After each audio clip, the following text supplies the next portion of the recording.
This is the Phasis group periodic 3 webinars that we have.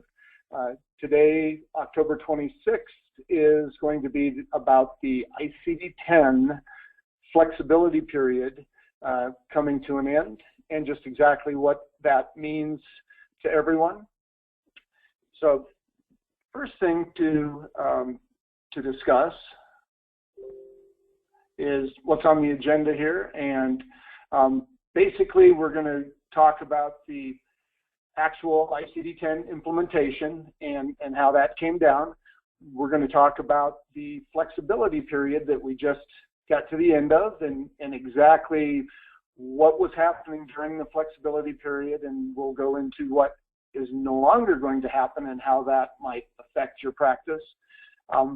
Also, it is the 2nd anniversary of ICD-10 implementation, so we're having code updates, just like we do every single year.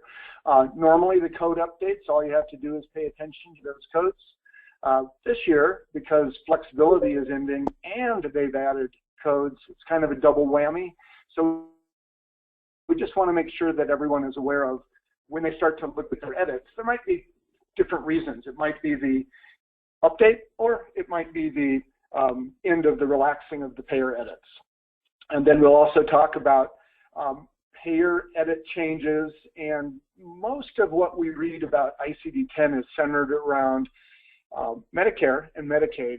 And I just want to take a minute to explain, when we get to that stage, what the commercial payers do, how they operate, so you can kind of know what to expect in terms of explanation of benefit, responses, denials, that type of thing.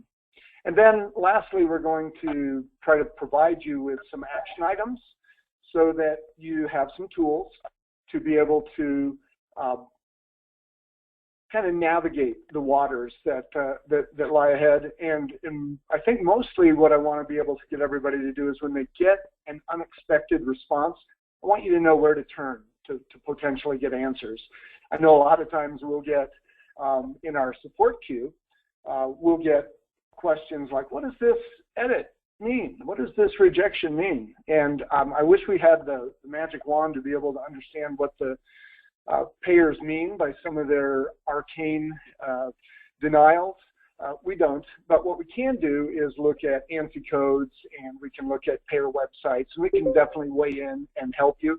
But I just want to make sure that everyone knows that the majority of what we're talking about here is an industry change that was forced on us by CMS, and all the payers are grappling to come up to speed, just like you all are coming up to speed, and that you're probably going to see all sorts of interesting things. And if you can be educated more than the payers when you're talking to them, it's going to definitely give you the leg up. Take a minute before we dive in. I know we've had several additional people jumping on the call. Any questions? Anybody having trouble hearing? Anything like that before I jump in? All right, I'll take that as a no problem.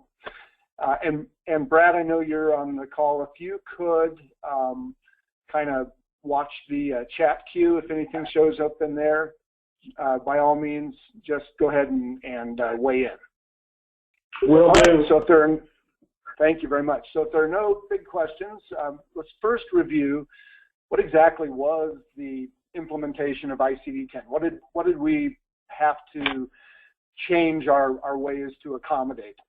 The first thing is just the enormous increase in the number of codes that are in the universe of codes that you could send in. So when we first started, ICD-9 was in the neighborhood of 13,000 codes, and ICD-10 is in the neighborhood of 68,000 codes. And this year, for the code updates, we've had a couple of thousand additional codes added. So that number just keeps going up and up and up, which makes sense because science doesn't stop and medicine keeps having new discoveries, and all of that requires the ability to document it.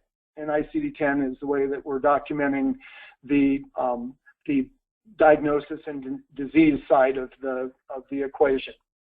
The original implementation was supposed to have taken place in October of 2014, right about the same time as the fiscal year for the U.S. government. That's why they have it on October instead of a different date. And it was one of those interesting dramas that we saw play out. Of course, we had the fiscal cliff that was in full swing at that point. But it was just an interesting little dance that the lobbyists did. And of course, the way that the implementation was able to be delayed for 1 year was by portraying the fiscal impact of the change to be devastating to practices, insurance companies, the industry as a whole. There were predictions of disruption to your cash flow due to claims getting rejected or maybe just getting stuck in the system. And so the Congress came to the public's rescue and pushed that out another year. Along the way, they also, to address the concerns about this disruption of cash and the claim rejections that everybody was expecting, they also released what was called a flexibility period. So for 1 year, that meant that Medicare was going to allow you to not be as precise as you normally had to. So back in the world of ICD-9, that would have meant that as long as you got the first 3 codes right and you were in the right family, the claim would have been okay. Forget the last two codes. With ICD-10 having a 7-digit nomenclature instead of a 3 to 5, it was a little more complex, but the bottom line was it's the same type of a thing. You just had to get close. Close was good enough, and they'd give you the benefit of the doubt. And so because we saw this change coming, we had to be ready for disruption of cash flow, as well as your providers potentially taking longer, your front desk, your back office taking longer to just do their normal work. If you're sending out a lab test and it required a very specific ICD-10 code and you weren't prepared to identify that, the plan was to expect that it might take you longer. So ICD-10 came and went. We've been living under it for a year, but we've only been living under it with a kind of a training wheels on. And now we're going to be ready to start moving forward with more than just our training wheels. So the flexibility period, let's talk a little bit about that. What exactly happened during the flexibility period? And I want to bring your attention to a document that Medicare put out in August of 2016. It was updated here August 18th. And what they basically did is they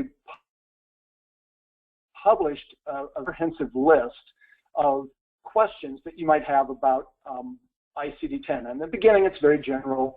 Where are these things? But if you start to kind of dig in, and let me go to page 14 here, you can get some very detailed and very good answers. Oh, I'm sorry, and there wasn't a specific thing I was going to show you here, other than if you haven't read this, I strongly recommend that you do. It's going to give you some information about what's allowed, what's not allowed, what resources there are, and it's something that if you start getting denials and you're not sure, if you are not familiar with this document, you might possibly head down the wrong path.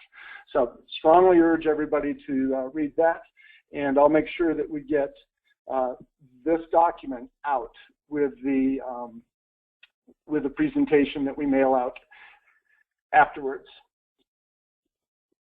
So the flexibility period, what that did is it gave you the ability to get close, but not have to be as specific, and that was going to allow you to meet the guidelines this year. That's what flexibility meant. It's kind of like they gave you a grace period, or they gave you the bar is lower. That's what our little hurdle here is. Pretty low bar to get over. The 1 year period is over, folks. It ended October 1st, so 25 days ago. And so that means that right about now, you're going to be seeing potentially new denials that you hadn't seen before, and claims must be coded to the highest level of specificity. So this is similar to what we had in ICD-9, and you probably were used to those denials that said it's lacking a 4th digit or it's lacking a 5th digit. You'll get similar denials with ICD-10. So we're basically fully implemented with ICD-10 now. Any questions before I move on? Okay, so now, along with the flexibility period being eliminated or disappearing, we also have the timing for the new annual code update. And as I mentioned, it's a little more significant this year than normal because in addition to whatever the updated codes are that you have to deal with, all of the guidelines that existed previously and all of the codes that had very, very specific possible diagnoses you could use, you may never have ventured into that because due to the flexibility period, your providers could get in the habit of just going with a non-specific code, and guess what? Last year that worked, and you got paid, and everything is good.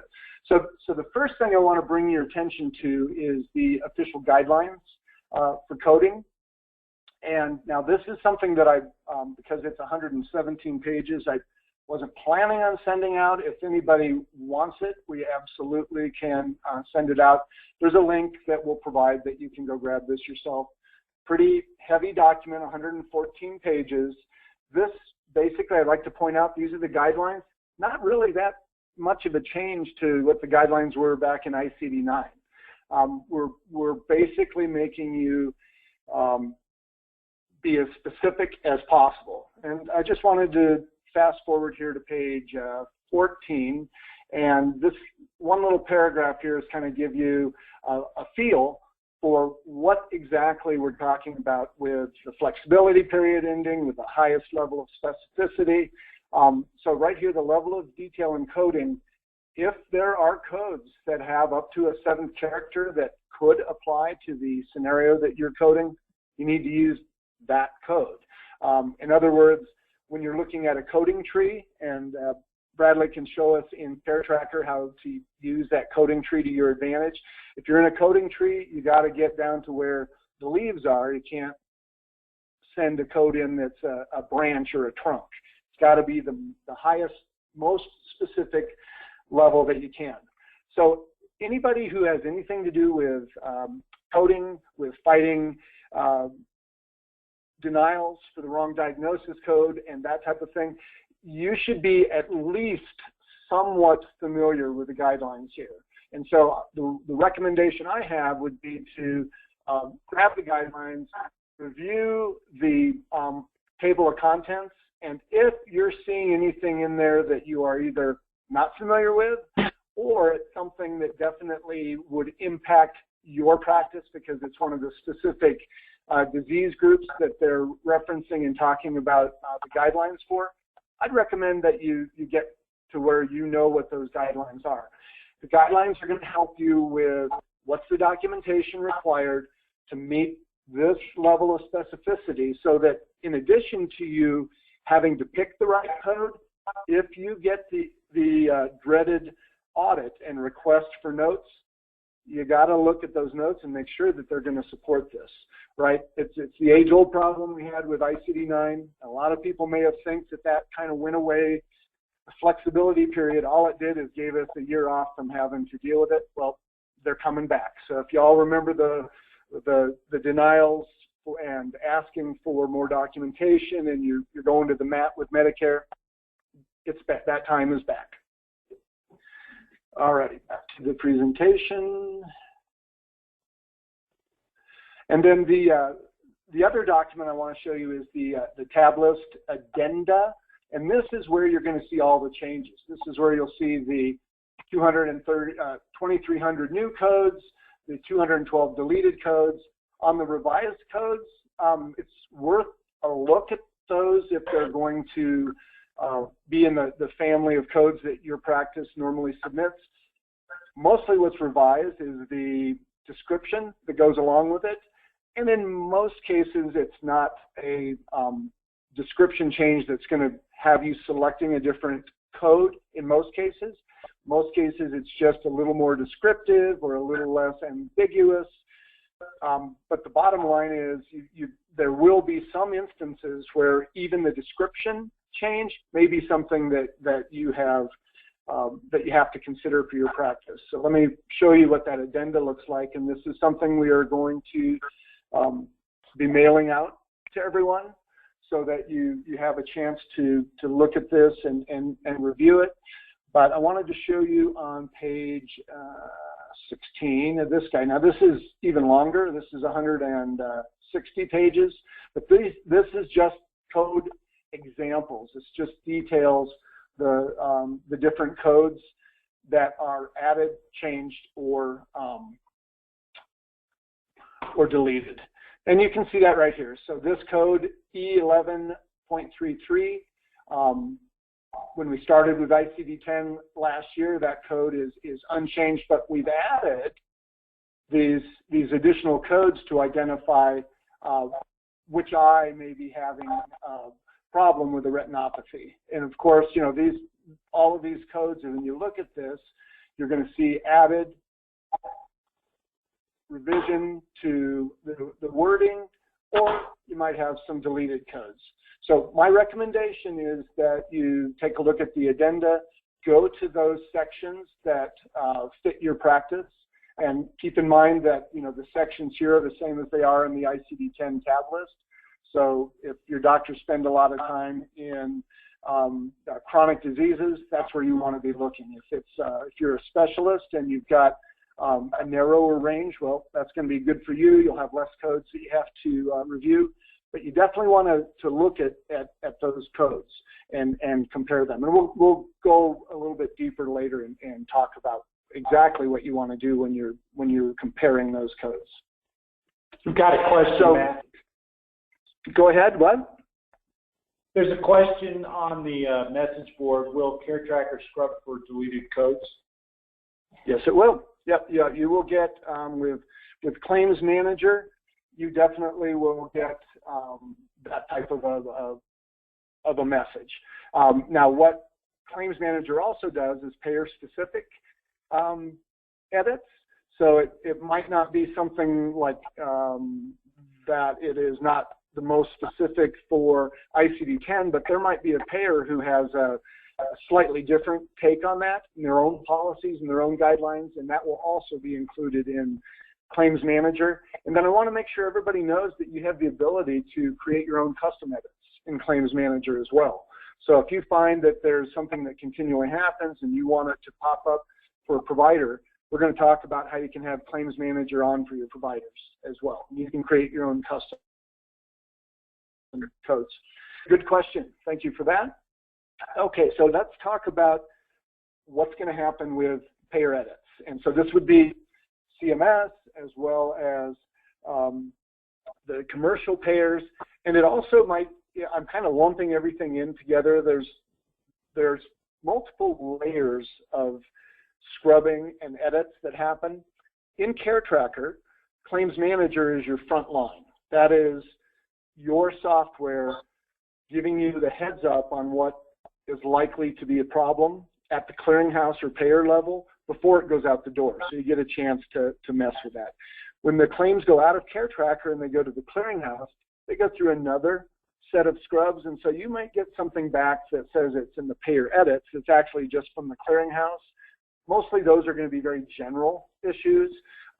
It might be something that is a problem with the payer ID that you're trying to use, not matching with a payer address or some interesting thing like that. It might be a gender or an age thing that's not right for a specific group of codes.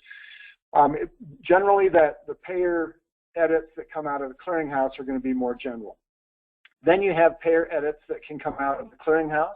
That can come out of the payer directly from the clearinghouse before they get into the payer's adjudication system. And those edits are going to be a little more specific. A lot of times they may be something along the lines of this, this plan number doesn't exist for this payer that you've sent it to. And again, they're kind of general, but they get a little more specific to the plan. And then last form of payer edit that you're going to get is generally in the explanation of benefits.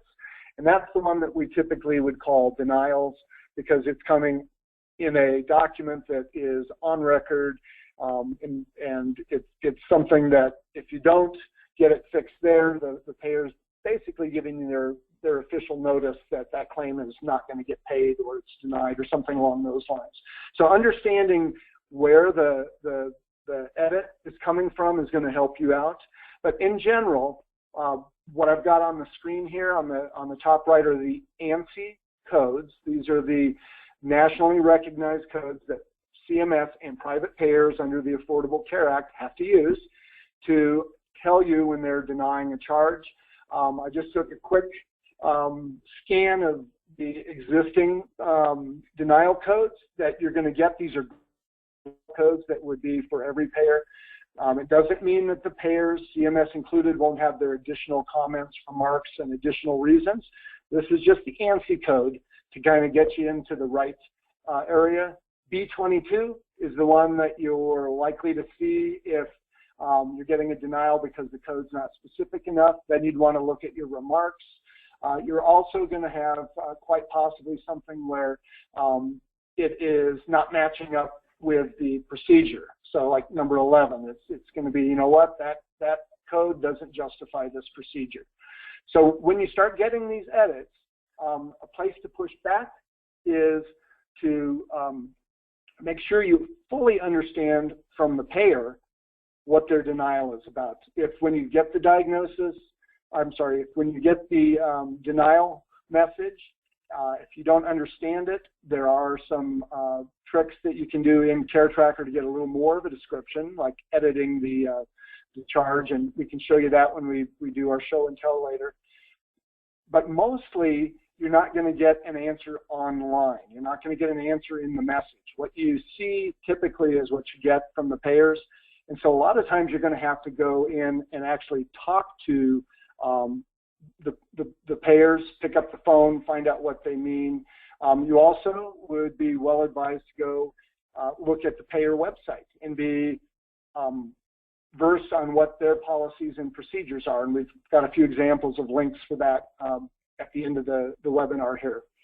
So just recognize that the payers are taking their lead from CMS. They've got a bunch of edits that they had not turned on last year, and they are going to slowly but surely, incrementally start to add edits that ratchet things down. You've probably already started to see this last summer. We were seeing things that used to be okay starting to get denied from the commercial payers. Keep in mind that flexibility period, that was not mandated to the commercial payers. That was only mandated to CMS. So they may have started implementing those a little bit sooner. I want everybody to be aware that it's going to be an incremental change, and what works today may not work next week. And so just because it worked before and it doesn't now doesn't mean the system's broken or the payer's wrong. It may mean that they simply have started to dial down their edits a little bit. Now, one of the other interesting things to follow the leader here, and I actually have there's a paper from the National Bureau of Economic Research. They have concluded that after a lot of research, that for every $1 change in Medicare reimbursement due to things like this, the effective change that you see in commercial is $1.30. Kind of stands to reason. Most of your commercial contracts pay better than Medicare. So it's only logical to think that if the commercial payers follow suit, that it might have a more significant impact on your practice. So I point that out merely to make you aware that just because a denial is only happening with one payer or with Medicare only or Medicaid only, it should not give you a sense of security at all. What it should do, to the contrary, is kind of get you thinking about, okay, how long do I have before that's going to get changed, and make sure that you're up to snuff. All righty, and moving on, what can you do in your practices today to help this out? And we'll take a few minutes, and I'll pop into Claims Manager and show you what's there. And we're going to ask Brad to show you how the coding works as well. But Claims Manager, let's talk about that for just a second.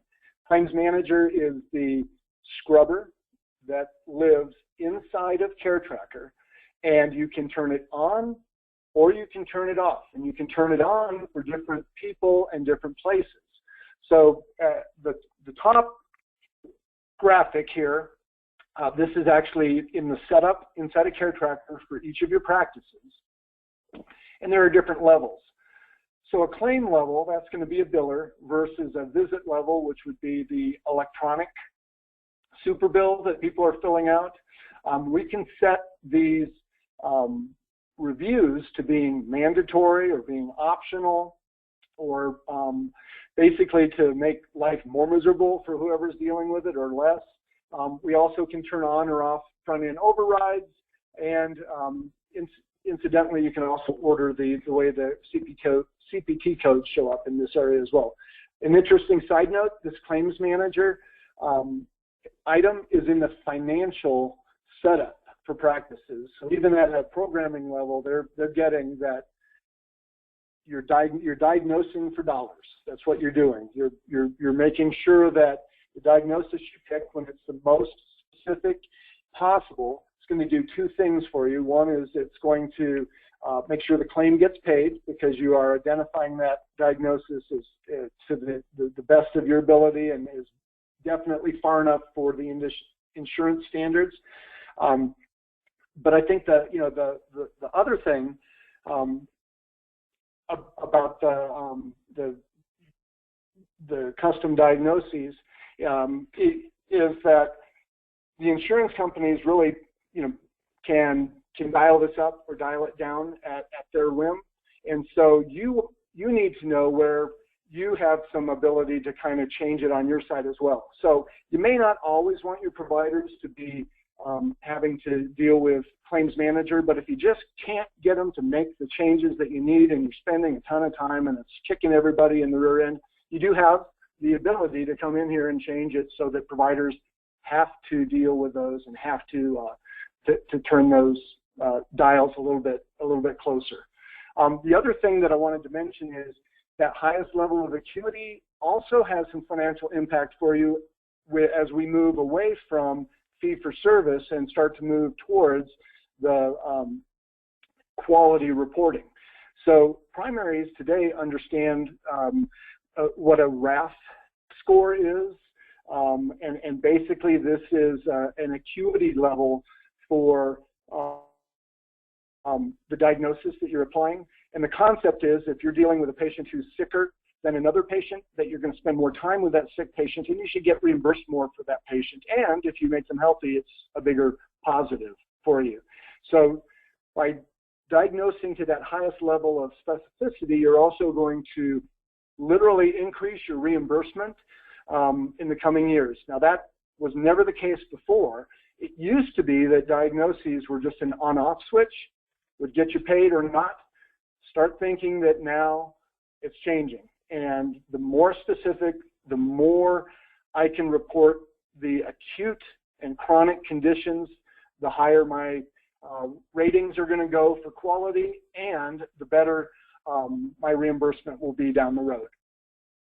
Now, I did mention one of the things about Claims Manager. You'd asked about will that be updated?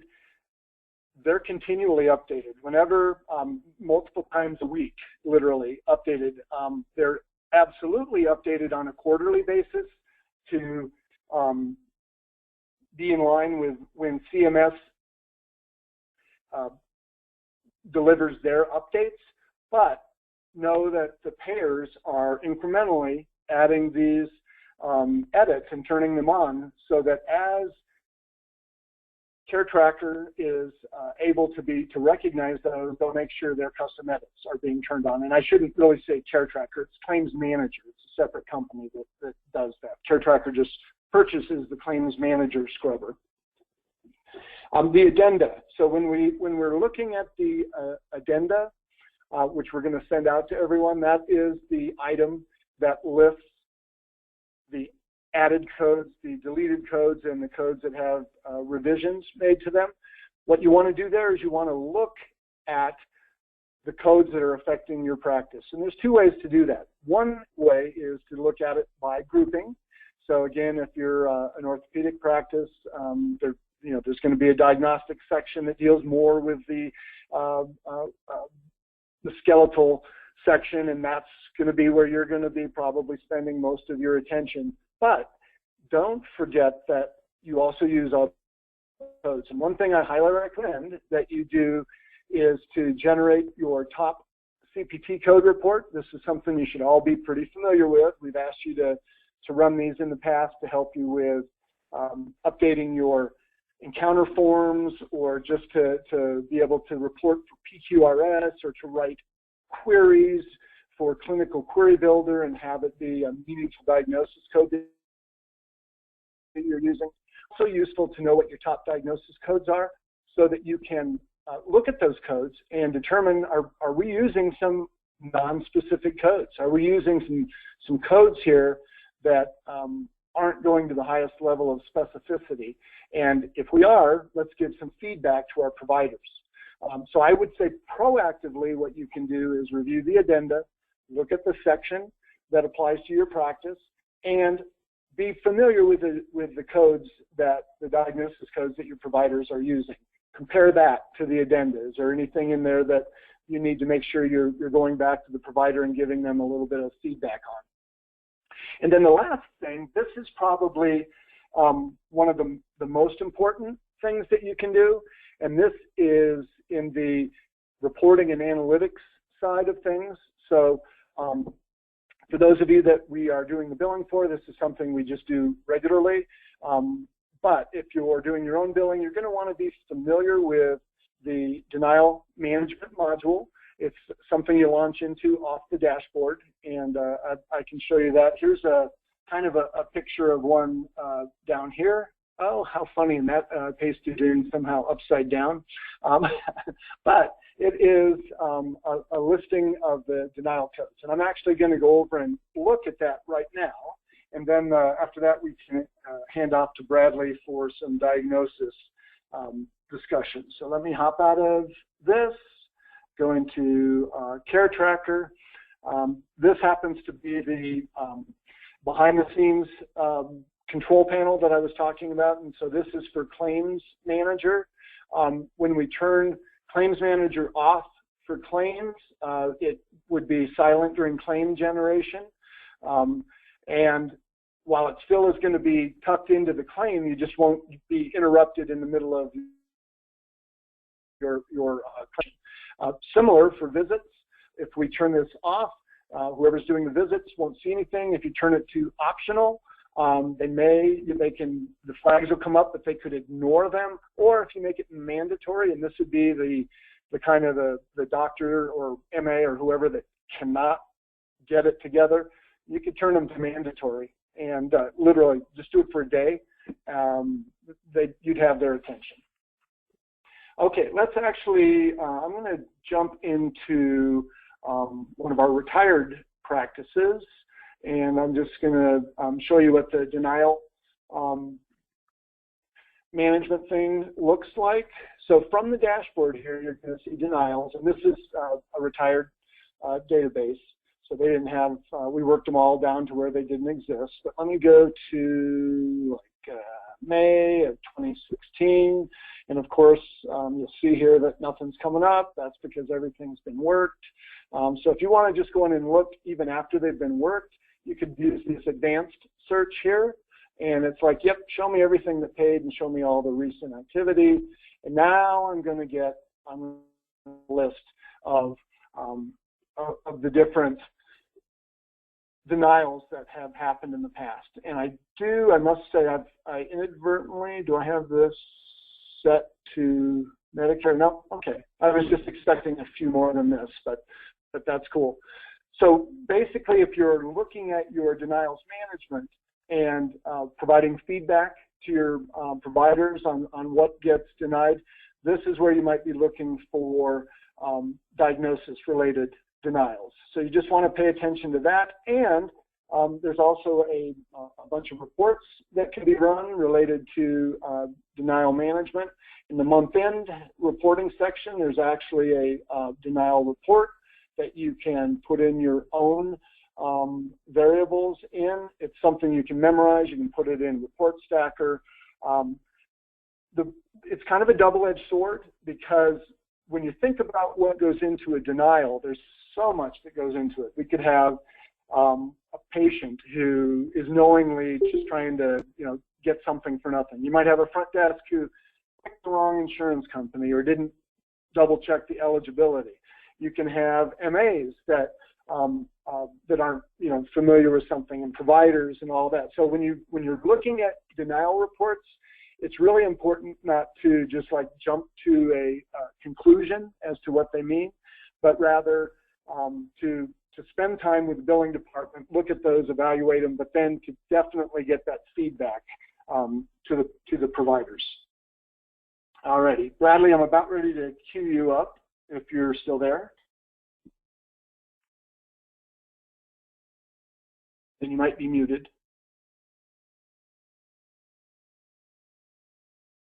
There, now you should be able to hear me. Yeah, excellent, we can hear you.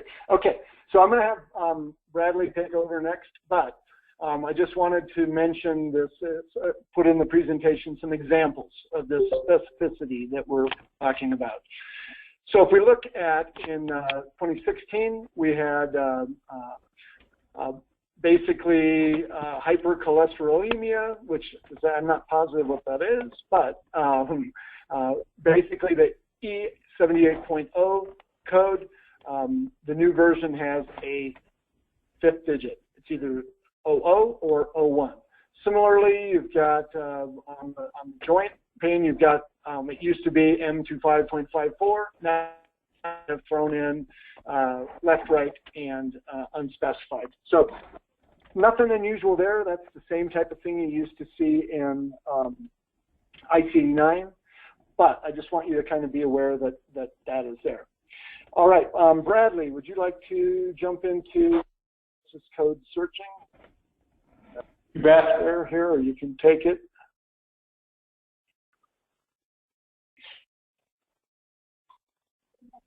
There we go. Thank you.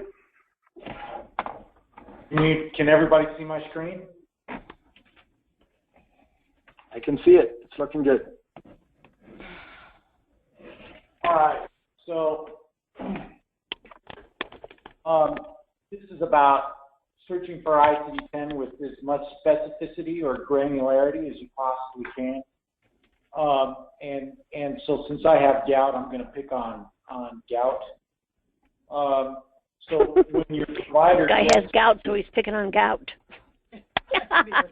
I thought that was familiar. Right. I've got gout. I actually know what that is. Painfully aware of what gout is. So when your provider gets to the assessment and plan tab, and they're looking for a diagnosis, first what they ought to do is they ought to check and see if this diagnosis is already included in this patient's pre-existing diagnoses. Otherwise, you're going to get duplicates. Okay?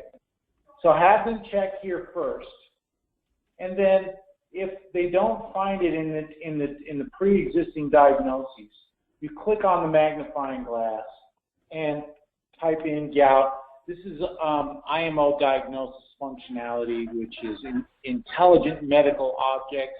You can look them up on the web under IMO.com, I believe. Right now they are the de facto standard of the ICD-10 industry for all these EMRs. This is what they're using this is what they've embedded in their system to actually look up diagnosis codes. So you can type in gout, and then if you've got this plus sign, so I've got 10 pages of gout. And see the plus sign here? So if I click on this plus sign, it's actually going to show me how I could tree this out, because ICD-10 is a multi-axial diagnosis approach where they want to know which side it's on, where the site is. Even here we want etiology, and then what encounter this is. Is it initial, subsequent, or sequela? And they're doing this because they're going to start to keep track of in time for meaningful use whether or not this has been treated and actually either controlled or resolved in a timely and cost-efficient manner.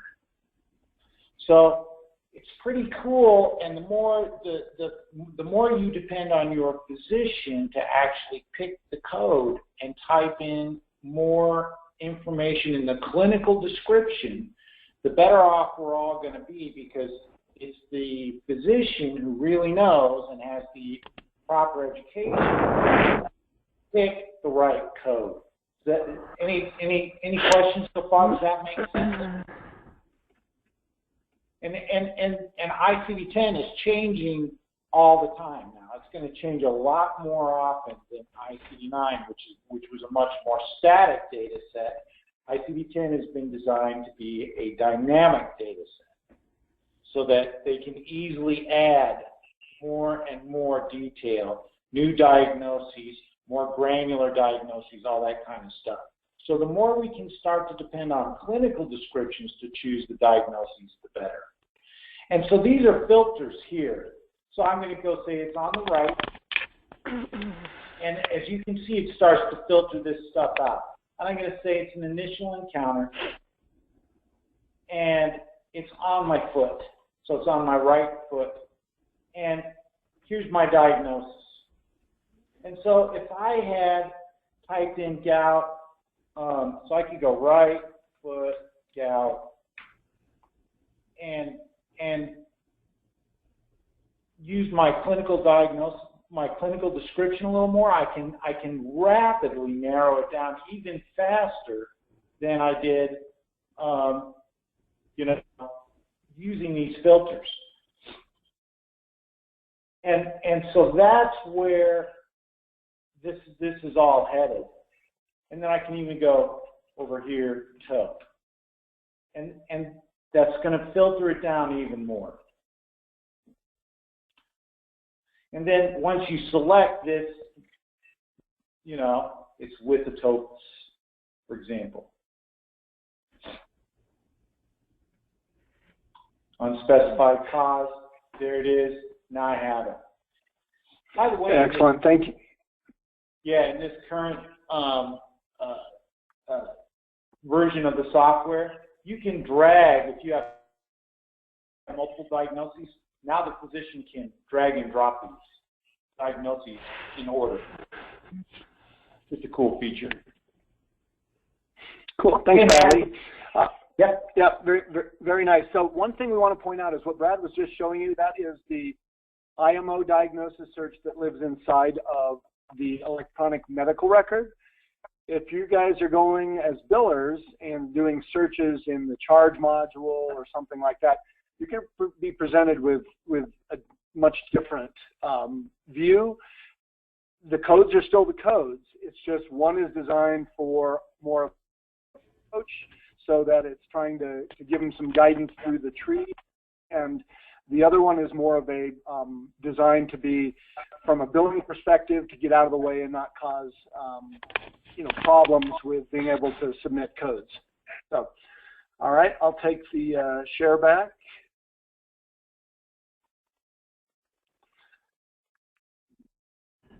All right, so closing in on it here for you. All right, so we've got some useful links and files for you. I will be sending out the clarifying document as well as the addenda. And if anybody wants any, happy to send those. We'll also be sending out the PowerPoint presentation, and there is a recording of this that will be on our website along with the documents that we're sending out. But the ICD-10 files and information, if you click that, will take you to the 27 code files. That's where you'll find the guidelines, the addenda, and a whole bunch more. Recommended tool for your toolbox. We used to recommend Encoder, because Encoder Pro was at that time authored by the same company that owned and authored Care Tracker, and they're actually going separate directions now. So we have a new favorite, which is called Coding Today. Coding Today is actually less expensive, and if you go to that website, you could literally sign up for it right from there. We'd recommend you give us a shout and sign up through us, because we can get you a little bit of a discount.